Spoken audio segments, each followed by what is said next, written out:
Hey, what's going on, everybody? It's David Palmer, the Leo King. We're here at UAC 2018 in Chicago, and I am here with Adam Gainsburg. How you doing today? Real well. Just finished my second lecture today. Wow, I know. You know what? Doing 2 lectures, that's a lot. It's a lot.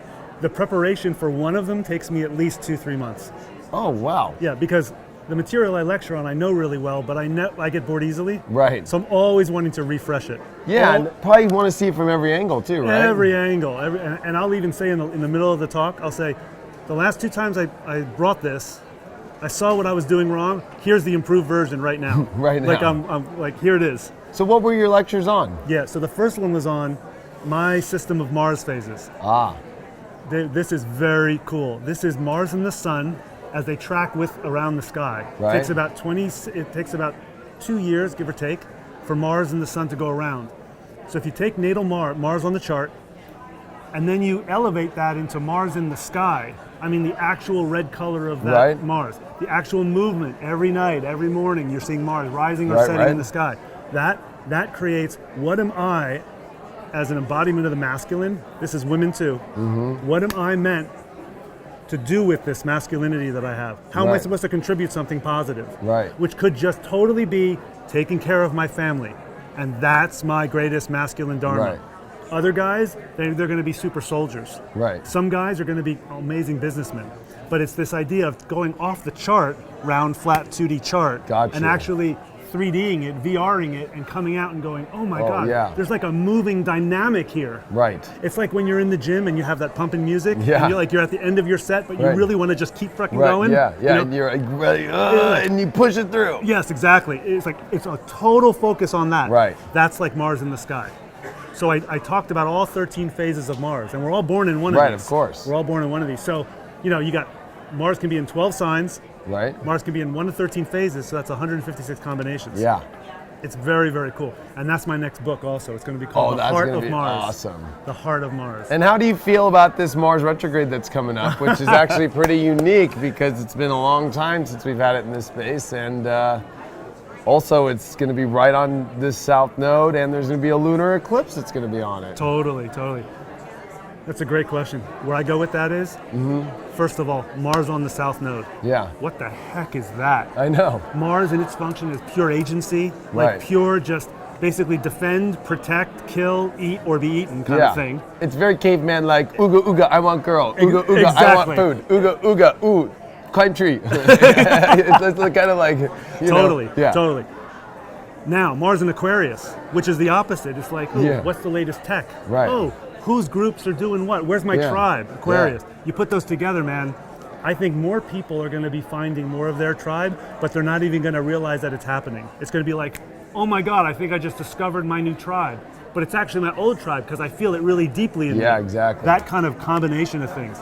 But I also see that there might be some military action coming. Of course, I know. I've been feeling that one too, unfortunately, but I think when you bring up the tribe stuff, it's interesting if you kind of connect that with the Venus retrograde that follows right after Mars retrograde, right? And comes direct, right? In September, yeah. And it happens to be in the 2 signs that deal with connection, relationships, and I feel like this is a year, and I've been preaching this a lot to my fan base of, this is like the setup year to finally kind of like, I don't know how to say this, but finally reset the chessboard the right way with people and our true connections, because the stuff that's coming, as we all know, in this next phase of the astrology in the next couple of years is really intense. Really. And what better way for the universe to help us get through that than to have the right tribe, bettering our relationships between people, love romantic ones, business ones, and everything, because that's going to be what we rely on at the end of the day to get through this. Totally. Right? The total way to do that, I cannot agree with you more. The total way to do that is you got to get, I'm always trying to look for where are the ways that I'm BSing myself. Right. How am I not being honest with myself? That's going to make it easier to go, you know what? Yeah. We've been friends for a long time, but I need to go my own way, or whoa, you're really cool. Do you want to hang out and do something together? Yeah. I don't know what it is. Let's just hang out and see what arises. See what comes out. Yeah. That is, I think, what we need. We need that kind of emergent function to be happening now. Yeah, so it's going to be, I think, really interesting from now, as we're talking here, May 28th, all the way till this kind of November time. Yes. As these 2 phases happen. That's right. And it's interesting, right at that time, boom, Jupiter's going to leave Scorpio, and all the Scorpio Libra stuff that's been going on for years and years in this last decade, and actually can go back to the 33-year cycle of the Saturn-Pluto, right? Oh, that's right, finally right. completing and going to be starting in 2019, which happened in those two signs. It's almost like I look at it like construction. Scorpio and Libra are going to be like new buildings or something that were totally redone. Totally. And to have those two vibrations come out, yes, it's kind of like you know what I mean? it is. And then man, you're totally saying what I feel. So then it's going to make it easier for us to be together and create better together. I know. So I think if you look at the world today, people are like, oh man, it looks like it's all going to go down and da-da-da. It's like, no, the people, it's been a very chaotic people situation. That's really what it's been. It hasn't been the outside world or what's going on. It's just been people, a chessboard that's been in a really weird position and it's been in check, you know, and only can move like this. And it's all about to go, I think. I don't know. It's kind of a weird thing in my head. No, I love it. I love it. No, man, you've been doing astrology. Well, I've been doing astrology long enough. When we get those weird things in our head, we got to pay attention. Right. Yeah, it's true. Because there's something coming. Also, I want to say about this Mars coming. Yeah. Every time Mars is retrograde, he's closest to the Earth. Right, yeah. That means like this. So nobody really gets this until you say this. So like Mars close to the Earth is like me and you hanging out, and we're hanging out like this. Mars far from the Earth is way over here. Right. And so the Earth doesn't have a relationship with Mars, but when Mars is close, now you get much more martial energy no matter what sign he's in when he's retrograde. Right. So that I call Earth proximity. When Mars or any planet is close to the Earth, man, you cannot deny the effect of that planet in like political life, societal life, and also your own personal life. And with a lunar eclipse and a whole eclipse cycle. It's not even just a lunar eclipse. It's the whole eclipse cycle. The whole cycle. thing. That's right. That's going to be at that real close thing. So it's not like just we're close. The whole entire, I don't even know if we could use an example of, but it's just like there is like major events happening in front of it. So it's just like, oh my gosh, it's highlighting it extremely. Extremely. Like when that's great you said that. When that eclipse happens, it's like eclipse clears out all the extraneous stuff. And now Mars closest to the Earth, super high and bright every midnight. Right. Like, so now you've got Mars with almost like no enemies. Mars can run amok. Right. In a good way. I don't mean that like in a bad warmongering way. I mean like in a really good way. It's like Mars run amok is, I refuse to take any more shit. Yeah. I'm coming, I'm bringing my best. Right. And this is what I'm doing. Right. I'm 100% committed. Yeah. And I think we're going to see a lot of that. And I think it's interesting, this Mars retrograde, because it's happening in two signs it actually likes. Like, it doesn't mind Aquarius, and it loves Capricorn, right? It's exaltation there. So it's like, it's weird that the last Mars retrograde actually happened in two signs it liked again, too, right? Yeah, that's true. It's kind of interesting to see that, sometimes I'm like always like, Mars retrograde years. Bleh. I know. Especially being a man and just a very amplified personality. What, you? No. But I always feel that they really do kind of say, okay, I need to really take a step back here for a second, because I always say, of course, the one planet that goes the longest without retrograding is ego. So that needs a break. And I would say to anyone watching this, anyone who's turning 15 years old, 32 years old, 47 years old, 64 years old, 79 years old this year, it's not only all the stuff we're talking about, but it's now your personal major Mars return. Yeah. So it's even more heightened to your masculine. Right, it is. That's a big deal if you're turning those ages this year, especially in the summer months coming up. And that was the last Mars retrograde was when I turned 32, and I have Mars in Scorpio, and it retrograded, and it was like this huge resurgence of who I was. It was insane. It was man. I felt back home in a weird way. Totally. That's what I'm talking about. Yeah. Totally. Yeah. No, it was really nice. That's cool. So what's some of the work that you've been doing lately? As far as, we talked about some of your lecture stuff, but you've got some books that are out? Yeah. I have a couple of books. A big body of my work that I've kind of become known for here in the astrology world is the work on Chiron. Awesome, which I love. I'm a huge Chiron person. Really? I'm North Node Chiron, so yeah. Me too. Oh, no way! Chiron, North Node, less than 1 degree conjunct. Oh, mine's like 1 and a half. Something. Yeah. Really? Yeah. We always find something new about each other. By the way, we both found each other through working with Astrology Hub. We both do astrology on Astrology Hub, so we want to promote Astrology Hub. Yeah, that's right on, guys. Yeah. But go on with your Chiron. So I wrote this book on Chiron because I found, even though there's awesome astrologers and colleagues out there writing about Chiron, I felt like it was a little bit too archetypal and symbolic This book, it's called Chiron, The Wisdom of a Deeply Open Heart. And all it does is it talks about Chiron at so many levels of consciousness, and it gives you this 4-step map. So basically what I'm talking about is we're all born, we leave the womb, that hurts, ouch. Right. From a Chironic perspective, our job is to unouch ourselves. Is to find out the source of the pain and love ourselves right in there. Right. And that's what Chiron is. And when we're working our Chiron, man, intimacy increases. Right. Our sensitivity in a good way, especially for masculine men. In a good way it kicks in. You find out where kind of, you know what? I'm over sentimentalizing something, whatever. Right. Or I'm over idealizing you. I got to come back to me. Right. Chiron gives you all of that. It's tremendously creative and all of that. So I do a lot of teaching on that, a lot of classes on that. Well, and it's very important, and even again, sorry to bring up 2018, but the switch of Chiron this year in the middle of all this stuff going on, and coming back to the last degree of Pisces again, which is a very weird degree as itself in any planet. I don't care what planet it is. That last degree, yes. There's a lot of Chiron stuff going on in the world too at the same time right now. How would you describe Chiron stuff? Like for you, what's that? Well, I think for me, I've always called him the deformed baby up in space. That's what I've always called him, because I feel like he's got his own orbit.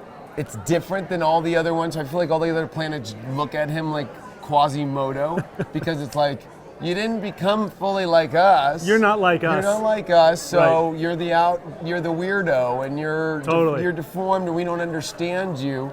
And so I think that there's a part inside of the psyche and the soul that has to find that inside of ourselves where we feel odd, where we feel weird, and break through that and accept that part of ourselves. That's and go, you know what, let's see how we can do something good with this part of ourselves and break through all that. Totally. And as like you, a North Node Chiron, I think it's the mission for you and I think as astrologers, to help people through their weird stuff and not let them, feel judged, or not let them feel weird, and to break through their weirdest stuff in their life and to heal them in whatever way possible. Because I think, Chiron, you're right, gets too stuck on these certain archetype, there's so many different ways Chiron can come out, if that makes sense. And it doesn't even have to do with healing. It could be with it could be with just going your own way in your own creative expression. That could be Chiron. Right. In the space, Chiron, through about half his orbit, is a solid ball of ice and rock. The other half of the orbit, he gets closer to the sun, so that ice starts to melt, and he forms this coma, this tail. So even he is going back and forth and changing his forms. And he's got these totally two sides, because Chiron, was a male at the top, horse at the bottom. Right, of course. And he was head of the centaurs. He was always so kind, so compassionate. He forgave everyone for everything. Even getting hit with the arrow that took away his immortality, right? Totally. It's like he was like, still, well, I got to do something good with this. Totally. And he was like, he found that guy, Prometheus, who had been punished, whose liver was being eaten out every single night. He said, I'll take your burden. Released him, and then he took over the burden. Another god came down and had compassion on him, and now we have this constellation in the southern sky called Centaurus, which is Chiron. Yeah. It's a beautiful story. Yeah, it is. Especially for men to get in touch with this. It's true. I mean, it's breaking the barrier between like, what do I got to be as a man, into who I actually am as a guy. And not feeling weird, especially an astrologer, right? Coming out as a man, telling your best friends that you grew up with in high school and stuff, being like, I'm an astrologer, right? It's like, what? Dude? Like, that's lame, or they use every term or whatever, or they don't get it. Yep. That's a very Chiron kind of feeling, right? It's being kind of the outsider. Like being the outsider and having to break through and be like, and then having them watch like years later and be like, wow, I actually listened to what you said. That actually affected me, It's like, that's how Chiron does it. Totally, bro, totally. No. So you do reading, you have clients, you do readings with people. All the time, So whenever every astrologer, but you and I especially, when we're sitting with a client, they're coming to us with their chart, with questions or problems, we're literally in the role of Chiron for them. I know, yeah. I mean, we just gotta, what I say, we just gotta love them. Right. Like, stay who we are. be honest, tell it like it is, and just love them. Just love them. And let them work out their problems with our best support. Yeah, exactly. That's a Chiron. That's a Chiron That's way. a Chiron role, man. And help them realize that they're not weird, or it's not, God's not screwing you over, because that's another part of, I think, the Chiron Pisces last degrees here is I think a lot of people think the world's going to hell, or I've been delivered the worst hand ever by God. Right. When you start talking to people, everybody's going through some weird part. Everybody's the worst. Yeah, which means nobody's the worst. Yeah, exactly. So I feel like this year it's the healing of maybe it's not a bad hand. Maybe God gave me a 2, a 4, a 6, and whatever,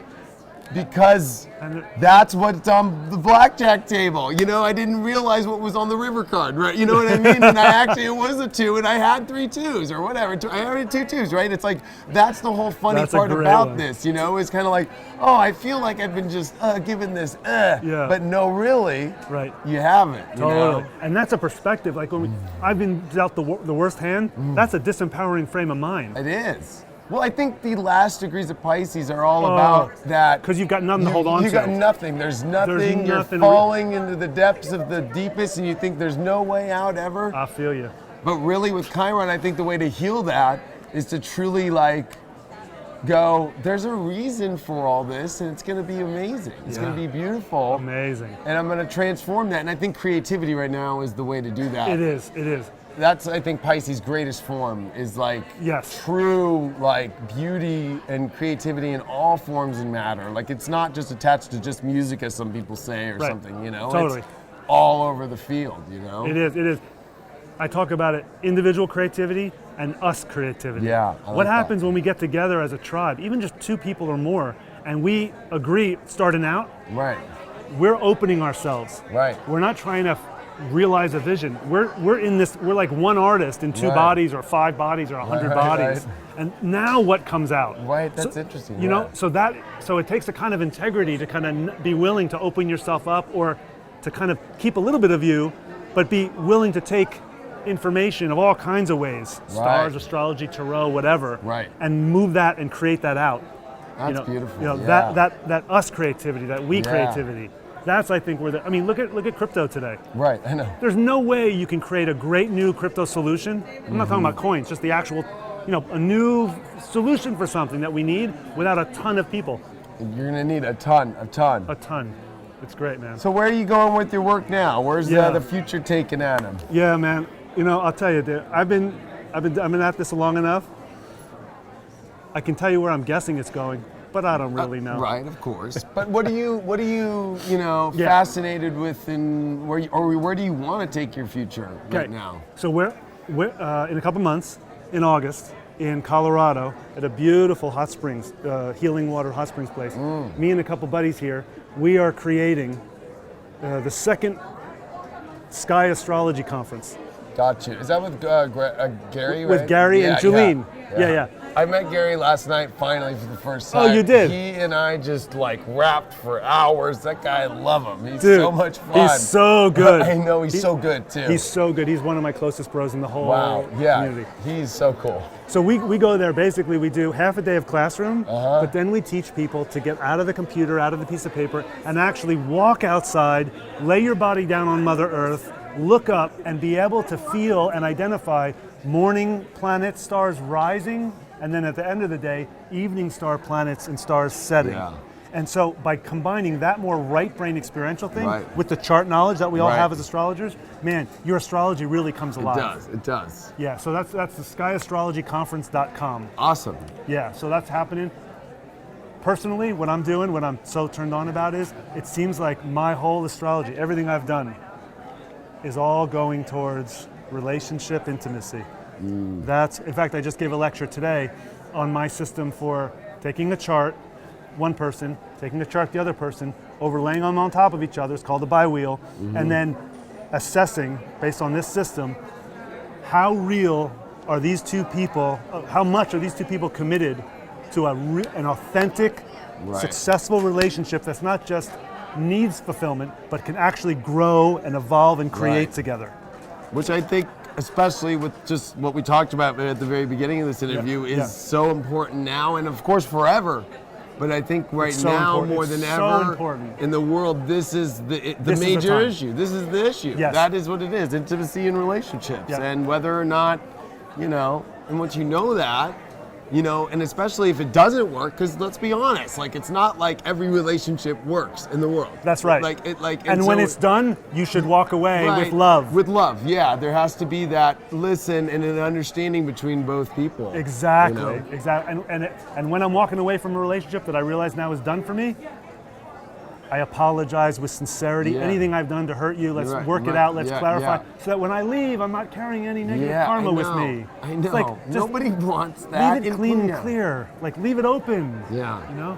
Anyway, it's exciting. So that's where I'm really headed, and a lot more people are finding me now. I've been kind of, not in the closet, but I haven't been that out. But now I'm really coming out. I was going to say, I got a bunch of books. I found out through you, of course, because we're both through Astrology Hub, and you just blew it up. Everybody was like, Adam, and I was like, dude, and I watched your stuff. I was Feels like, good. Felt great. Man, I spent I put a lot of sweat over the years of building my systems, finding out what works, scratching that off, retesting something. Right. So now I feel like I'm in the kind of the fruiting, enjoying phase of all my work. That's awesome. Yeah, it feels really good. Well, I'm so glad that we got to connect. Me too, man. I love the vibe between us. Totally. I love your vibe. I love your work, and it's fun to rap with you about this stuff. It is. And, let's do more shit together. Yeah, of course. Absolutely, totally. man. Thank you, brother. Absolutely. It's a pleasure. Thanks. Of course. What's your website again? Soulsignastrology.com, soulsign.com. Perfect. All right, Adam, you take care, and everybody go follow Adam.